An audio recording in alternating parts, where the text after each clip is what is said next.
dan sabun semuanya. Dan ini merupakan janji daripada para Nabi Rasulullah Sallallahu Alaihi Wasallam ini dari Allah Subhanahu Wa Taala. Kemudian setelah dia mendapatkan daripada tulisan tersebut, kemudian didekat di dadanya, kemudian dia minta kepada Allah Subhanahu Wa Taala dengan berkat nama ini, ya Allah, dengan berkat nama kekasihmu ya Allah, maka ampunkanlah dosaku, jadikan aku yang bertobat dan angkatlah derajatku, mudahkanlah aku semuanya. Maka setelah dia mulai memegangnya, terus dia mendekap dan kemudian makin hari, karena apa? Karena mahabbah ini tidak akan berdiri begitu saja, akan bertambah dia. Ya, akan bertambah, kecintaan itu akan bertambah, akan bertambah kecintaan itu, ya. Apalagi kepada Rasulullah Sallallahu Alaihi Wasallam. Maka hari demi hari dia makin rindu kepada Rasulullah Sallallahu Alaihi Wasallam, dan kemudian Allah memberikan syafaat, Allah memberikan pengampunan, Allah mengangkat dia menjadi orang yang tobat, Allah mengangkat dia menjadi orang yang dikasihi oleh Allah Subhanahu Wa Taala, yang semua manusia tidak melihat apapun kebaikan pada orang tersebut, maka Allah angkat dia kan apa? Dengan nama Ahmad, dengan nama Muhammad Sallallahu Alaihi Wasallam. Mudah-mudahan kita diberikan oleh Allah Subhanahu Wa Taala kecintaan bertambah kepada Rasulullah Sallallahu Alaihi Wasallam, hingga kita diangkat oleh Allah Subhanahu Wa Taala, dimudahkan kehidupan kita, dibahagiakan oleh Allah Subhanahu Wa Taala dalam kehidupan kita, dalam keluarga kita, saling berkasih sayang dalam rumah tangga, saling berkasih sayang dalam perkampungan, dalam bersahabat, dalam berkumpulan karena apa? Sayyidina Muhammad inilah nur daripada mahabbah, nur daripada kecintaan dari Allah Subhanahu Wa Taala.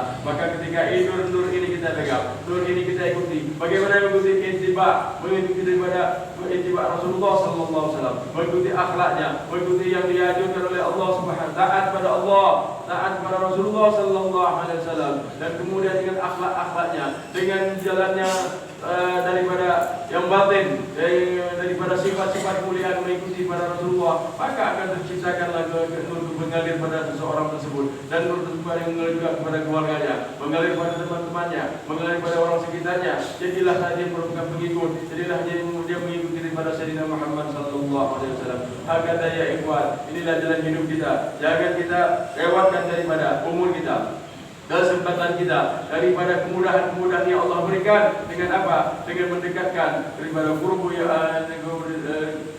akrab di Rasulullah Sallallahu Alaihi Wasallam. Ketika kita mendekat dengan Rasulullah, maka Allah dekatkan kita dengan Rasulullah. Ketika makin dekat dengan Rasulullah, maka kita akan mendekat daripada apa yang dicintai oleh Rasulullah, daripada keluarganya Rasulullah, daripada sahabatnya Rasulullah, daripada ulamanya Rasulullah, daripada umat Nabi Muhammad Sallallahu Alaihi Wasallam. Demikianlah, dan mudah-mudahan di awal daripada awal ini kita tambahkan dalam hati kita untuk kita bertambah dengan bersalawat pada Rasulullah Sallallahu Alaihi Wasallam, daripada kita berjamaah untuk berzikir kepada Allah Subhanahu Wa Taala, kita duduk bersama-sama munajat kepada Allah Subhanahu Wa Taala 40 hari. Kita harapkan oleh kepada Allah Subhanahu Wa Taala akan dimudahkan kehidupan kita, insya-Allah, dimudahkan daripada hajat-hajat kita, rezeki kita yang halal dimudahkan, penyakit kita diangkat oleh Allah Subhanahu Wa Taala, dan persoalan kita diselesaikan oleh Allah, hingga negara kita, daerah kita, dan memang dalam daerah kita,